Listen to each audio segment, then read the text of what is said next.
തിരുവിതാംകൂർ ദേവസ്വം ബോർഡിൽ സ്വർണ്ണക്കൊള്ളയ്ക്ക് പിന്നാലെ നിയമനക്കൊള്ളയും. സർവീസിൽ നിന്ന് വിരമിച്ചവർക്ക് നിയമനം നൽകാനുള്ള കേന്ദ്രമായി ദേവസ്വം അച്ചടിശാലയെ മാറ്റുന്നു. ചട്ടം മറികടന്നാണ് പ്രസ് ജോലികളിൽ നിയമനം നൽകിയവരുടെ യോഗ്യത സംബന്ധിച്ചും ദേവസ്വം ബോർഡ് മൗനം ഇപ്പോഴും തുടരുകയാണ്. വിരമിച്ചവർക്ക് പുനർനിയമനം നൽകുന്നതിനെ നേരത്തെ ഹൈക്കോടതി വിമർശിച്ചിരുന്നതാണ്. ഈ ബ്രേക്കിംഗ് വാർത്തയുടെ വിവരങ്ങളുമായി പ്രജിത് മോഹനൻ ഒപ്പം ചേരുന്നു. പ്രജിത്ത്, ഒരു വശത്ത് സ്വർണ്ണക്കൊള്ള, സന്നിധാനത്തെ മുഴുവൻ സ്വർണവും അടിച്ചുകൊണ്ട് പോയ അവസ്ഥയിലാണ്. അതൊക്കെ അന്വേഷണം ഒരു വശത്ത് നടക്കുന്നു, പല പ്രമുഖരും അകത്താകുന്നു. ഇനിയും കൂടുതൽ ഉന്നതരിലേക്ക് കാര്യങ്ങൾ എത്തുമെന്ന പ്രതീക്ഷ നമുക്ക് ബാക്കിയുണ്ട്. തെരഞ്ഞെടുപ്പ് കഴിയേണ്ടി വരും. മറ്റൊന്ന്, ഈ അച്ചടിശാലയിലെ നിയമനക്കൊള്ള, അതിപ്പോൾ ആദ്യത്തെ വാർത്തയൊന്നുമല്ല, ആരും കേട്ടാൽ ഞെട്ടുകയൊന്നുമില്ല. പക്ഷേ അതുകൂടി ജനങ്ങളെ അറിയിക്കുന്നത് പ്രജിത്താണ്. കാരണം വിരമിച്ച സഖാക്കളൊക്കെ ഉണ്ടെങ്കിൽ നിങ്ങൾക്കിവിടെ ഇരിക്കാം, ആവശ്യം പോലെ പണം ശമ്പളമായി വാങ്ങാം എന്ന അവസ്ഥയിലേക്കൊക്കെ കാര്യങ്ങൾ കൊണ്ടെത്തുന്നു. അതായത് ഈ പിൻവാതിൽ തുറന്നിട്ടുള്ള പരിപാടിക്ക് ഏറ്റവും പുതിയ തെളിവായി ഇത് മാറുന്നു.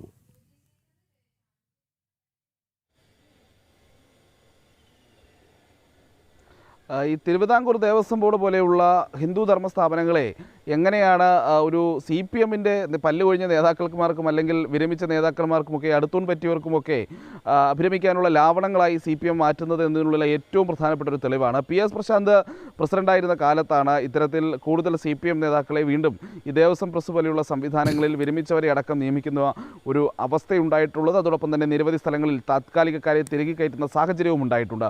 ഇതൊന്നും പാടില്ല എന്നുള്ള ഉത്തരവുകൾ പലപ്പോഴായി കോടതികൾ പുറത്തിറക്കിയിരിക്കുന്നു. ആ സാഹചര്യം നിലനിൽക്കുകയാണ് വീണ്ടും ദേവസ്വം ബോർഡിൽ 2024 മെയ് മാസത്തിൽ ഇത്തരമൊരു നീക്കമുണ്ടായത്. ഇതിൽ ഏറ്റവും പ്രധാനം എന്നുള്ളത് CPM-ൻ്റെ തിരുവനന്തപുരത്തിൻ്റെ ചേന്തി ബ്രാഞ്ച് സെക്രട്ടറി ആയിട്ടുള്ള V ചന്ദ്രശേഖരൻ, അയാൾ CA2-ൻ്റെ സംസ്ഥാന നേതാവ് കൂടിയാണ്. ഇയാളെയാണ് ഇപ്പോൾ വീണ്ടും 2024 മെയ്യിൽ ആദ്യമായി ഈ പറയുന്ന രീതിയിൽ വീണ്ടും ദേവസ്വം ബോർഡ് പ്രസിൽ ഒരു നിയമനം നൽകുന്ന സാഹചര്യമുണ്ടായത്. ഏതാണ്ട് 42 വർഷത്തേക്ക് സർവീസിന് ശേഷം കേരള സർക്കാരിൻ്റെ അച്ചടി വകുപ്പിൽ നിന്ന് ഈ പ്രസിൽ നിന്ന് വിരമിച്ച ഒരാളാണ് ചന്ദ്രശേഖരൻ എന്നുള്ളത്. ഈ ചന്ദ്രശേഖരൻ വിരമിച്ചതിന് പിന്നാലെ വളരെ പെട്ടെന്ന് തന്നെ ദേവസ്വം ബോർഡിൻ്റെ പ്രസിൽ നിയമനം നൽകുകയായിരുന്നു. അസിസ്റ്റന്റ് മാനേജർ തസ്തികയിൽ വിവിധ ചുമതലകൾ വഹിക്കാനുള്ള സന്നദ്ധത ചന്ദ്രശേഖരൻ അറിയിച്ചിട്ടുണ്ടെന്ന് കാട്ടി ദേവസ്വം ബോർഡിൻ്റെ സാംസ്കാരിക വിഭാഗം ഡയറക്ടറുടെ ശുപാർശ കത്തിന് മേലിലാണ് ഈ പറയുന്ന രീതിയിൽ ചന്ദ്രശേഖരന് നിയമനം നൽകുന്നത്. ഈ നിയമനം നൽകിയതിൻ്റെ മറ്റൊരു രസകരമായ വസ്തുത എന്നുള്ളത്, ചന്ദ്രശേഖരന് ഇത്തരം നിയമനങ്ങളിൽ തുടരാൻ ഏതെങ്കിലും രീതിയിൽ ദേവസ്വം ബോർഡിൻ്റെ സ്പെഷ്യൽ റൂളുകൾ പ്രകാരം യോഗ്യതയുണ്ടോ എന്നുള്ള ചോദ്യത്തിന് ചന്ദ്രശേഖരനുമായി ആദ്യം ഘട്ടത്തിൽ അദ്ദേഹത്തിൻ്റെ സന്നദ്ധത പരിശോധിച്ചു. അത് കഴിഞ്ഞ് ദേവസ്വം ബോർഡ് അംഗങ്ങൾ കൂടിയാലോചിച്ച് തീരുമാനമെടുത്തു എന്ന് മാത്രമാണ് പറയുന്നത്. അതായത് യോഗ്യത എന്താണ് ഇയാൾക്ക് ഈ തസ്തികയിൽ കയറാനുള്ളത് എന്നുള്ള ചോദ്യത്തിന് ദേവസ്വം ബോർഡിന് കൃത്യമായ മറുപടി നൽകാനില്ല. അതോടൊപ്പം തന്നെയാണ് നേരത്തെ തന്നെ പല വിധമായിട്ടുള്ള ഉത്തരവുകളിലൂടെ ഈ ദേവസ്വം റിക്രൂട്ട്മെൻറ്റ് ബോർഡ് രൂപീകരിക്കുകയും ആ ദേവസ്വം റിക്രൂട്ട്മെൻറ്റ് ബോർഡിലേക്ക് തിരുവിതാംകൂർ ദേവസ്വത്തിലെ നിയമനങ്ങൾ വിടുകയും ചെയ്യുമ്പോഴും കൃത്യമായി പറയുന്നതാണ്, ഒന്നെങ്കിൽ ദേവസ്വം റിക്രൂട്ട്മെൻറ്റ് ബോർഡ് വഴി കൃത്യമായ നിയമനം നടത്തണം, അതുമല്ലെങ്കിൽ എംപ്ലോയ്മെൻറ്റ് എക്സ്ചേഞ്ച് വഴിയായിരിക്കണം താൽക്കാലിക അടിസ്ഥാനത്തിലാണെങ്കിൽ ആ നിയമനം നടത്തേണ്ടതെന്നുള്ളത്. ഇത് രണ്ടും അട്ടിമറിച്ചുകൊണ്ടാണ് സർവീസിൽ നിന്ന് വിരമിച്ച് അടുത്തൂൺ പറ്റിയിരിക്കുന്ന CPM നേതാക്കളെ പുനരവതരിപ്പിക്കാനുള്ള അല്ലെങ്കിൽ അവർക്ക് വീണ്ടും ചേക്കാറാനുള്ള ലാവണങ്ങളായി ദേവസ്വം ബോർഡിൻ്റെ പ്രസിനെ മാറ്റി എന്നുള്ളതാണ്. ഇനി മറ്റൊരു കാര്യം, ഇതേ ചന്ദ്രശേഖരൻ്റെ നിയമനം കഴിഞ്ഞ് മാസങ്ങൾക്ക് പിന്നാലെ വീണ്ടും മറ്റൊരു നിയമനം കൂടി സമാനമായ രീതിയിൽ തിരുവിതാംകൂർ ദേവസ്വം ബോർഡിൻ്റെ പ്രസിലുണ്ടായി.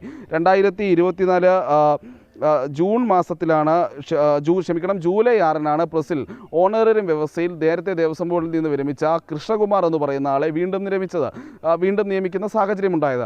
ഈ കൃഷ്ണകുമാറിൻ്റെ നിയമനം ചോദ്യം ചെയ്ത കോടതിയിൽ പോയ സമയത്ത് മറ്റൊരു പ്രധാനപ്പെട്ട കാര്യം കോടതി തന്നെ ചൂണ്ടിക്കാട്ടുന്ന അവസ്ഥയുണ്ടായിരുന്നു. കാരണം ഒഴിവുകൾ വന്നതിന് ശേഷം 9 മാസങ്ങൾക്ക് കഴിഞ്ഞിട്ടാണ് പലപ്പോഴും തിരുവിതാംകൂർ ദേവസ്വം ബോർഡിൻ്റെ റിക്രൂട്ട്മെൻറ്റ് ബോർഡിലേക്ക് സമാനമായിട്ടുള്ള നിയമനങ്ങൾ റിപ്പോർട്ട് ചെയ്യുന്ന സാഹചര്യം ദേവസ്വം ബോർഡിൽ ഉണ്ടാകുന്നത്. അതുകൊണ്ട് തന്നെ കാലാവധി വളരെ വൈകുന്നു, സമയപരിധി വളരെ കഴിയുന്നു. ഈ സമയത്ത് പലപ്പോഴും കൃത്യസമയത്ത് നിയമനങ്ങൾ നടക്കാതെ പോകുന്ന സാഹചര്യം ഉണ്ടാകുന്നു എന്നുള്ളത് കോടതി ചൂണ്ടിക്കാട്ടിയിരുന്നു.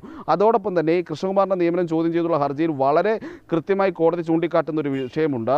ഒന്ന്, ഇത്തരം നടപടികൾ തിരുവിതാംകൂർ ദേവസ്വം ബോർഡിൻ്റെ ഭാഗത്തു നിന്നുണ്ടാകുന്ന ഇത്തരം നടപടികൾ സ്വജനപക്ഷപാതപരമാണ്, അതോടൊപ്പം തന്നെ നിയമവിരുദ്ധമാണ് എന്നിങ്ങനെ കോടതി ചൂണ്ടിക്കാട്ടിയിരുന്നു. ഇത് 2025 ഫെബ്രുവരി മാസം 2-ാം തീയതിയാണ് ഇത്തരമൊരു ഉത്തരവ് വരുന്നത്, അല്ലെങ്കിൽ ഇത്തരമൊരു നിരീക്ഷണം കോടതിയുടെ ഭാഗത്തു നിന്നുണ്ടാകുന്നത്. പിന്നീട് ഈ ഉത്തരവ് പുറത്തിറങ്ങി ഇപ്പോൾ മാസങ്ങൾ കഴിഞ്ഞിട്ടും ഈ പറയുന്ന രീതിയിൽ കോടതി തന്നെ ഈ നിയമനങ്ങളെ വിമർശിച്ചിരിക്കുന്ന സാഹചര്യമുണ്ട്. അതോടൊപ്പം തന്നെ വളരെ കർശനമായി തിരുവിതാംകൂർ ദേവസ്വം ബോർഡിനോട് വളരെ കർശനമായി പറയുന്നു, വിരമിച്ച ഉദ്യോഗസ്ഥരെ ഇനി ഒരു കാരണവശാലും ഒരു തസ്തികയിലും നിയമിക്കരുത്, അല്ലെങ്കിൽ നിയമനത്തിൽ തുടരരുത്. ഈ നിർദ്ദേശം കോടതിയുടെ ഭാഗത്തു നിന്നുണ്ടായിട്ടും ഇത്രയും മാസം കഴിഞ്ഞിട്ടും ശരി, ഇതുവരെ എംപ്ലോയ്മെൻറ്റ് എക്സ്ചേഞ്ച് വഴിയോ തിരുവിതാംകൂർ ദേവസ്വം റിക്രൂട്ട്മെൻറ്റ് ബോർഡ് വഴിയോ ഈ പറയുന്ന തസ്തികകളിലേക്ക് നിയമനം നടത്താനുള്ള യാതൊരു നടപടിയും ബോർഡ് സ്വീകരിച്ചിട്ടില്ല എന്നുള്ളതാണ്. അല്ലെങ്കിൽ അതിനുള്ള നടപടികൾ പരമാവധി വൈകിപ്പിച്ചുകൊണ്ട് CPM നേതാക്കൾക്ക് പരമാവധി കാലം, ഇവരുടെയൊക്കെ പ്രായമൊക്കെ കേട്ടാൽ നമ്മൾ ഞെട്ടിപ്പോകും കൃഷ്ണരാജ്. കാരണം ഈ പറയുന്ന രീതിയിൽ പലതരം ജോലികൾക്കായി നമ്മുടെ നാട്ടിലെ യുവാക്കൾ നെട്ടോട്ടം ഓടുമ്പോഴാണ്, പലതരം ക്വാളിഫിക്കേഷനുകളും ഡിപ്ലോമയും ഡിഗ്രിയും ഒക്കെ ഉള്ളവർ ഇങ്ങനെ നെട്ടോട്ടം ഓടുമ്പോഴാണ് സർവീസിൽ നിന്ന് വിരമിച്ചു. പക്ഷേ CPM നേതാക്കളായതുകൊണ്ട് ഇനിയും സർക്കാരിൻ്റെയും ദേവസ്വം ബോർഡിൻ്റെയും ഒക്കെ പണം പറ്റി പല സ്ഥലങ്ങളിലും ഇത്തരത്തിൽ തസ്തികകളിൽ നിയമനങ്ങളിൽ തുടരാൻ കഴിയുന്നു എന്നുള്ളത്, അത് കോടതി വിമർശനം വന്നതിന് ശേഷവും ഒരു തരത്തിലുള്ളൊരു പരിഗണനയും ആ ഉത്തരവിന് പോലും ദേവസ്വം ബോർഡ് നൽകുന്നില്ല എന്നുള്ളൊരു സാഹചര്യവും നിലനിൽക്കുന്നു. കൃഷ്ണരാജ്. ശരി, പ്രജിത് മോഹനാണ് വിവരങ്ങൾ നൽകിയത്. നിയമനക്കൊള്ള, സ്വർണ്ണക്കൊള്ള ഒരു വശത്ത്, മറുവശത്ത് നിയമനക്കൊള്ള നടത്തുകയാണ് ദേവസ്വം ബോർഡ്.